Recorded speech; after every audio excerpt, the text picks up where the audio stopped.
আসসালামু আলাইকুম। আমি ডক্টর মোহাম্মদ মুজিবুর রহমান। আজকে আপনাদেরকে একটা ব্রেকফাস্ট দেখাচ্ছি। এখন আমি খাচ্ছি। এখন বাজে দেখেন 11টা। আমি সবসময় 11টা, 11:30, 12টার সময় ব্রেকফাস্ট করি। দেখেন কী ব্রেকফাস্ট, জাস্ট আমি দেখাচ্ছি। দেখানো কীভাবে যাবে, আচ্ছা এনি হাউ, হ্যাঁ ওকে। এইটা হচ্ছে সাওয়ার ক্রাউট সালাদ। আমি কীভাবে তৈরি করেছি? সাওয়ার ক্রাউট, পেঁয়াজ, গোলমরিচ এবং পামকিন সিডস। এটার মধ্যে আপনারা নাটসও ইউজ করতে পারেন, ওয়ালনাটস, ব্রাজিল নাটস, মাকাডেমিয়া বা সানফ্লাওয়ার সিডস ইউজ করতে পারেন। তো আমি আজকে জাস্ট আপনার পামকিন সিডস ইউজ করেছি। এর সাথে কী আছে? এর সাথে আছে 4টা ডিম। আমি দেখেন সবসময় বলি যে আমি 4টা ডিম খাই। এটা হাঁসের ডিম, যেহেতু বড় বড়, এর চেয়ে বেশি খেতে খাওয়া যায় না। কিন্তু মুরগির ডিম হলে 5টা 6টা, নো প্রবলেম, ইটস ওকে। অন্য কোনো কিছু ব্রেকফাস্টে নাই। এই যে কম্বিনেশনটা আমি বলি যে প্রোটিনের সাথে আপনাকে ভেজিটেবলস অ্যাড করতে হবে। কারণ প্রোটিন হচ্ছে অ্যাসিডিক প্রোডাক্ট, এইটা হচ্ছে অ্যালকালাইন প্রোডাক্ট। আমি মুখের বাইরেই এটাকে আমি নিউট্রালাইজ করতেছি। আমি যদি শুধু এর সাথে ভাত বা অন্য কোনো অ্যাসিডিক প্রোডাক্ট খাই, তাহলে আমার ডাইজেস্টিভ সিস্টেমের উপর এটা খুব চাপ পড়বে। সবই অ্যাসিডিক, বুঝছেন তো? মানে আপনার স্টোমাকের সিক্রেশন ক্ষমতা আমাদের বয়সের বাড়ার সাথে সাথে এত ক্ষমতা নাই যে এগুলাকে ডাইজেস্ট করা, ভাঙ্গা, বুঝছেন? এরপরে এনজাইম হবে, তাই না? এনজাইম সাথে কোনো ডাইজেস্ট হবে না। এই জন্য এই সাওয়ার ক্রাউট সালাদের মধ্যে দেখেন, এবং ভেজিটেবলসের মধ্যে যদি অন্য সালাদ তৈরি করেন, এর মধ্যে প্রচুর পরিমাণে এনজাইম অলরেডি রয়ে গেছে। এবং সাওয়ার ক্রাউটের মধ্যে কী রয়ে গেছে? অ্যাসিড রয়ে গেছে।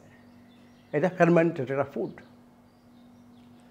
আমি সবসময় বলি সাওয়ার ক্রাউট নাম্বার 1 প্রোবায়োটিক্স এবং number 1 medicine for gut health. গাটকে রিপেয়ার করার জন্য আপনাকে সাওয়ার ক্রাউট খেতে হবে। কোনো সাপ্লিমেন্টের দরকার নাই, কোনো প্রোবায়োটিক্স দরকার নাই। জাস্ট আপনি যদি সাওয়ার ক্রাউটের সালাদ খান, ইটস এনাফ। এর মধ্যে প্রচুর পরিমাণে 2টা জিনিস রয়ে গেছে, প্রোবায়োটিক্স উইথ প্রিবায়োটিক্স। এবং ক্যাবেজ, আমি যে ক্যাবেজ থেকে, আমি সবসময় বলি ন্যাচারাল বা অর্গানিক ক্যাবেজ থেকে তৈরি করতে হবে। সেই ক্যাবেজটা হচ্ছে প্রচুর পরিমাণে ফাইবার। ফাইবার ছাড়া আমাদের গাট কোনোদিন ভালো মতো কাজ করবে না, আপনার বাউল মুভমেন্ট হবে না, আমাদের ডেটক্সিফিকেশন হবে না। কারণ এই গাট থেকে সমস্ত কিছু প্রবলেম তৈরি হয়। এই জন্য যখন খাবেন একটু চিন্তা করে খাবেন। আমার 1 নম্বর সূত্রটা ভালো মতো আপনাদের ফলো করতে হবে, বুঝতে হবে যে কোনটার সাথে কোনটা মিস করতে হবে, অত্যন্ত ইম্পর্টেন্ট। দেখেন আমার এইখানে কোনো ভাত নাই, কোনো বাকুইট নাই, কোনো কিনোয়া নাই। আমি চেঞ্জ করি আমার ব্রেকফাস্ট। আমি দিনে একবার অবশ্যই কার্বোহাইড্রেট খাবো, কিন্তু হেলদি কার্বোহাইড্রেট অনলি খাবো। আবার মাঝে মাঝে যখন আমি চলে যাই হলিডেতে, তখন আমি 2 নাম্বার কার্বোহাইড্রেটও খাই। এতে শরীরের উপর কোনো এফেক্ট আসবে না। দেখুন এই ডিম, 4টা ডিম সম্বন্ধে আমি অনেক বলেছি। ডিম অনেকেই ভয় পান কোলেস্টেরলের জন্য। কোলেস্টেরল নিয়ে আমি অনেক ভিডিও করেছি, আরও করব, নতুন নতুন ভিডিও কিছু করব। এটা সম্পূর্ণ মিথ, কোলেস্টেরল। কিন্তু ডিম হচ্ছে মনে করি নাম্বার 1 ফুড, যার মধ্যে ভিটামিন সি ছাড়া আমাদের শরীরের যত পুষ্টি দরকার সব এর মধ্যে রয়ে গেছে। ভিটামিন সি এখানে নাই। আমাদের ব্রেন ফাংশনের জন্য, আমাদের অ্যাড্রিনাল গ্ল্যান্ড কাজ করার জন্য, আমাদের ভিটামিন ডি তৈরি করার জন্য, আমাদের সেক্স হরমোন তৈরি করার জন্য, আমাদের স্টেরয়েড হরমোন তৈরি করার জন্য, আমাদের সেল মেমব্রেনগুলো ঠিক থাকার জন্য, আমাদের ভিটামিন ডি ঠিকমতো থাকার জন্য আপনার ডিম ছাড়া কোনো পথ নাই। লিভার এবং ব্রেন ফাংশন দুইটি ডিমের উপর ডিপেন্ডেন্ট। আর আমি যদি ডিমের সাথে এই সালাডটা ইউজ করি তাহলে আমি কী পাচ্ছি? আমি আমার শরীরের জন্য যা দরকার সবই পাচ্ছি এখানে। সাওয়ার কার্ডে যে কার্বোহাইড্রেট রয়ে গেছে, দ্যাটস এনাফ। ফাইবার, সমস্ত ভিটামিনস, আমি বলতেছি অত্যন্ত বেশি পরিমাণে এনজাইম, প্রোবায়োটিক্স এর মধ্যে রয়ে গেছে। এর মানে কি, আমি আমার ডাইজেশনকে ইমপ্রুভ করতেছি, অ্যাট দ্য সেম টাইম আমার গাট হেলথকে ইমপ্রুভ করতেছি। আমার বাউল মুভমেন্ট ঠিক মতো হবে, আমার যে মাইক্রোবায়োম গাটে রয়ে গেছে সেটা রেশিও ঠিক থাকবে। এর মানে আপনার শরীর ভালোভাবে ফাংশন হবে। এই জন্য আমি বলি, যখন খান একটু চিন্তা করে নেন কী খাচ্ছেন। আমার কাছে কিন্তু দিস ইজ টেস্টি, আমি লাইক করে দিই এই কম্বিনেশনটা।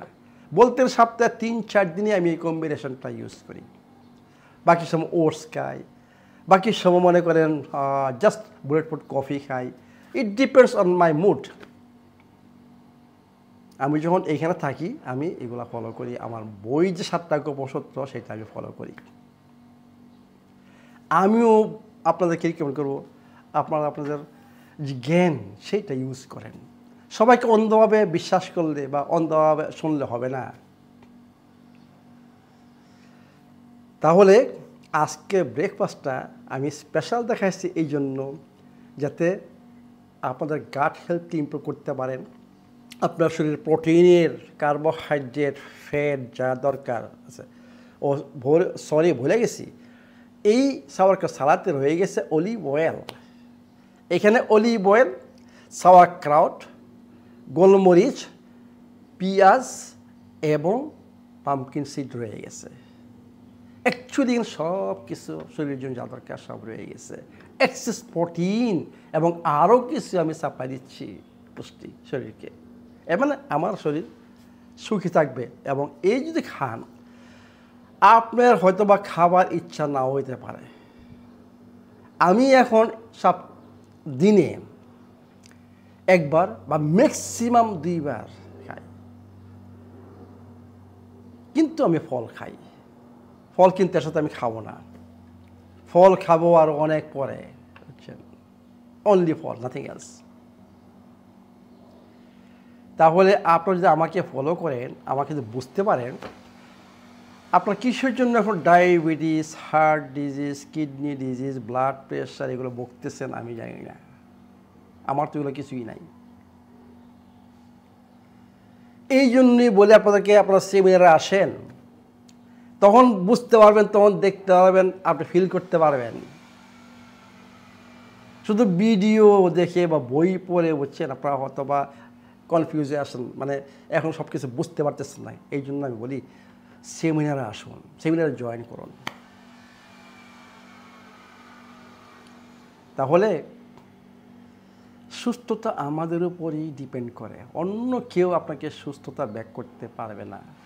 একমাত্র প্রকৃতি এবং আপনার সঠিক নলেজ, এই দুইটি আপনাকে সুস্থতা ব্যাক করবে। ভালো থাকুন, সুস্থ থাকুন। আমি এখন আমার ব্রেকফাস্ট এনজয় করতেছি। প্রথম দেখেন আমি সাওয়ারকার সালাদটা,